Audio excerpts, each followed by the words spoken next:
Oke, Pak D. Pak D ini kemarin yang ngobrol dengan saya, yang beliau memberikan saran bagaimana Sobat Ngarit ke depan. Alhamdulillah ya, saran beliau itu saya lihat ditonton sekitar 400.000 orang, dan sebagian besar mungkin 90% ya menyatakan positif.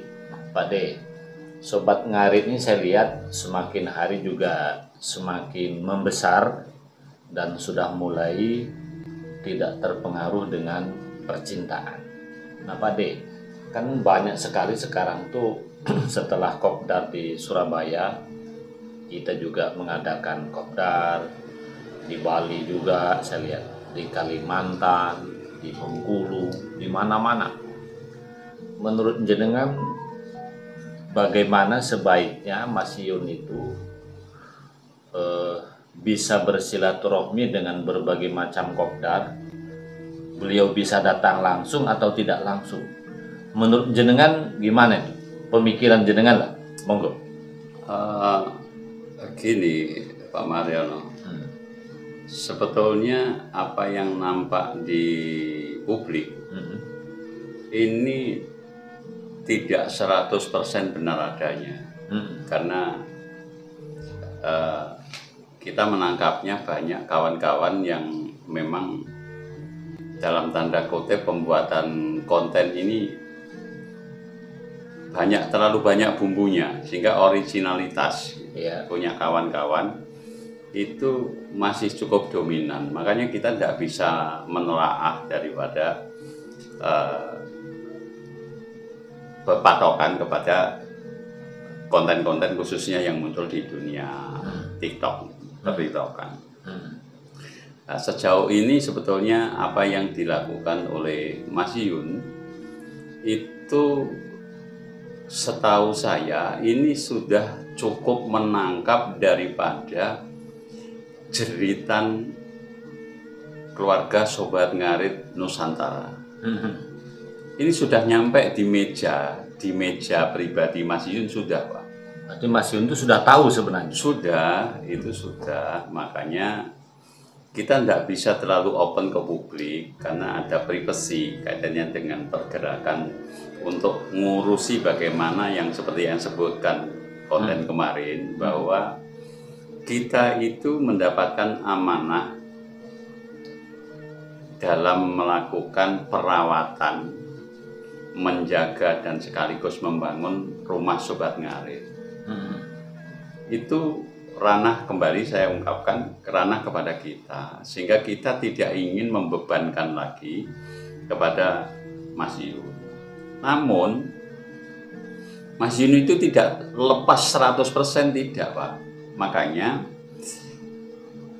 di kanan kiri Mas Yun itu ada kawan-kawan yang menjembatani komunikasi kita. Oh iya. Jadi insya Allah kita sudah terbangun ke sana bagaimana mempersiapkan daripada Sobat Ngarit ke depannya seperti apa. Istilah keren di dalam organisasi itu konsolidasi. Makanya sekarang ini gerakan kopdar, pembentukan daripada personal perwakilan di daerah-daerah ini memang ditekankan untuk segera mungkin. Tapi dengan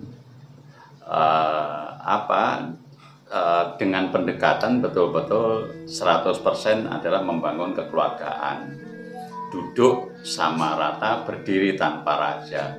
Itu sebetulnya hampir dengan filosofi kegotong royongan, Pak.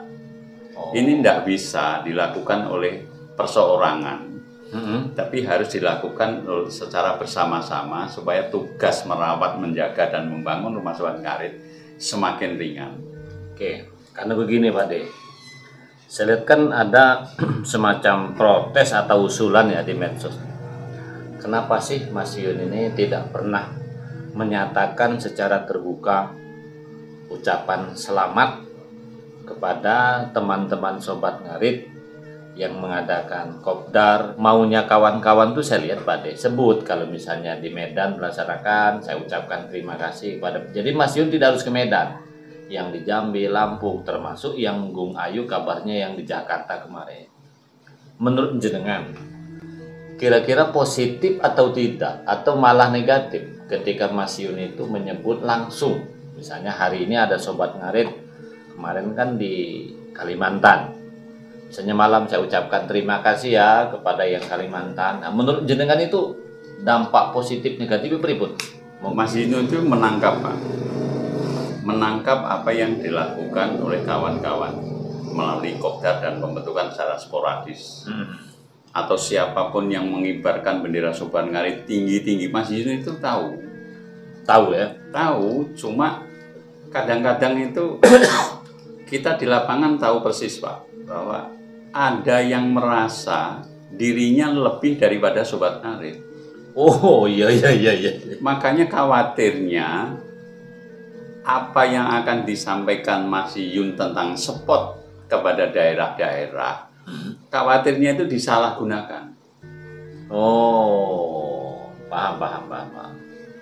Ini masih termarginalkan. Makanya Mas Yun penuh dengan pertimbangan.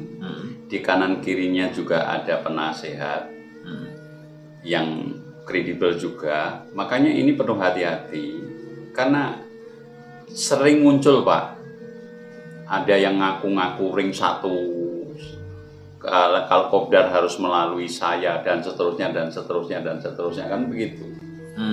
Nah, Mas Yun sendiri kan sudah menyampaikan bahwa Mas Yun itu tidak mau berada lebih tinggi daripada Sobat Ngarit. Jadi Mas Yun tidak mau lebih tinggi daripada Sobat Ngarit. Duduk sama rata, berdiri tanpa raja. Biarkan Sobat Ngarit itu tinggi, biarkan itu bagian daripada apa yang diinginkan oleh Mas Yun. Jangan sampai Mas Yun melebihi dari bangunan Sobat Ngarit. Itu Mas Yun kan sering muncul menyampaikan itu ke Pak Habib. Tapi kadang-kadang teman-teman keluarga Sobat Ngarit itu menelaah daripada kalimat-kalimat Mas Yun yang kadang-kadang lab sendiri sebelum lab dengan sistem acak ya istilahnya. Mas Yun itu kalau mau PK itu kan acak Pak. Acak dibikin random, setelah itu menunjukkan mereka yang tidak populer mengenal Sobat Ngarit agar mengenal Sobat Ngarit. Itu tujuannya, kurang lebih seperti itu. Banyak kejadian Pak, kawan-kawan yang di daerah yang menyalahgunakan terlalu besar kepala. Yun itu dengan penuh kehati-hatian. Kenapa Mas Yun tidak memberikan responsif secara langsung kepada wilayah-wilayah? Jadi untuk menjaga dinamisasi, untuk menjaga keseimbangan di dalam keluarga Sobat Ngarit supaya yang lainnya tidak merasa dianaktirikan. Itu iramanya itu. Tapi insya Allah Mas Yun pasti akan melakukan.